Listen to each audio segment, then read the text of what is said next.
Hello mga brothers, my name is JR. This is Brother Phones TV. Pag-uusapan natin mga brother yung pinaka-latest model natin sa Oppo.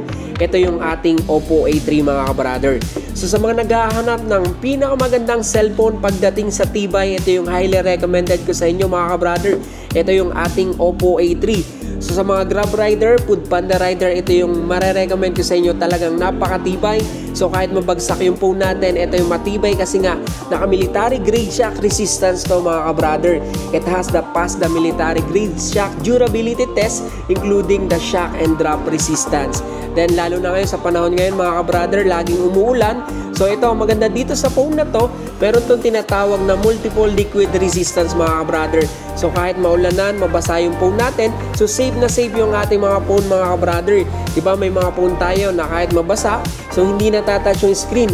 Pero pagdating dito sa Oppo A3, talaga namang napakaganda kasi kahit basa yung screen, pwede nating magamit yan mga ka-brother. So pwede mo siyang matouch. Pag-usapan naman natin yung kanyang display. Pagdating sa display ni Oppo A3, naka 6.67 inch yung kanyang screen size mga ka-brother. Then yung kanyang screen to body ratio, naka 18.9% screen body ratio mga ka-brother. Then yung kanyang resolution, so maganda dito mga brother, naka HD plus 1604x720 yung kanyang resolution. Then kung mahilig naman tayo mag-browse sa Facebook, YouTube, Messenger, maganda dito kasi naka 90Hz yung kanyang refresh rate. So napaka-smooth. Mga brother, pag-usapan naman natin yung main camera ni Oppo A3. So mga brother, ito yung main camera natin, naka 50 megapixel ultra clear camera. Then pagdating sa front camera mga brothers, naka 5 megapixel. So ito yung camera natin mga brother, yan. So ito yung main camera natin. So sobrang detail nito mga brothers, kaya pag nag-take tayo ng photo, sobrang ganda, sobrang linaw. Then pagdating naman sa video, so ito yung video natin, naka 1080p, then 30 fps. Then yung sa front naman natin, naka 720p, then 30 fps na rin siya mga ka-brother. Yan. So, kung mahilig ka naman sa video mga brother, meron tayong bagong features yung tinatawag natin na dual view video mga brother.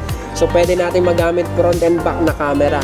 So ito yung ginagamit natin sa pagbablog, so pwede natin gamitin ng sabay. So tatlo yung option pagdating natin sa camera. Meron tayong tinatawag na split view.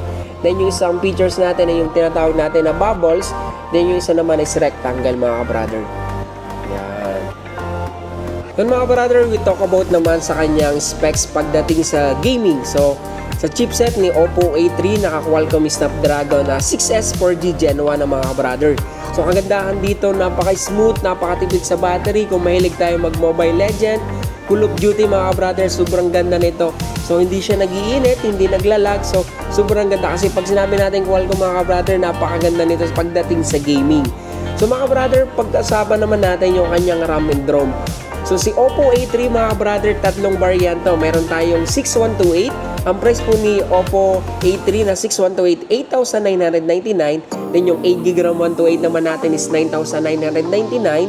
Then yung 8GB RAM 256 naman natin, 11,999 mga brother. Then pagdating naman sa battery ni Oppo A3 mga brother is naka 5,100 mAh large battery. Then sa charging speed naman ito, naka 45 wattage Superbook. 50% na pag-charge natin mga brother in 30 minutes, 0 to 100%. So ang kagandahan sa kanya, super fast and super safe to mga brother. Yan.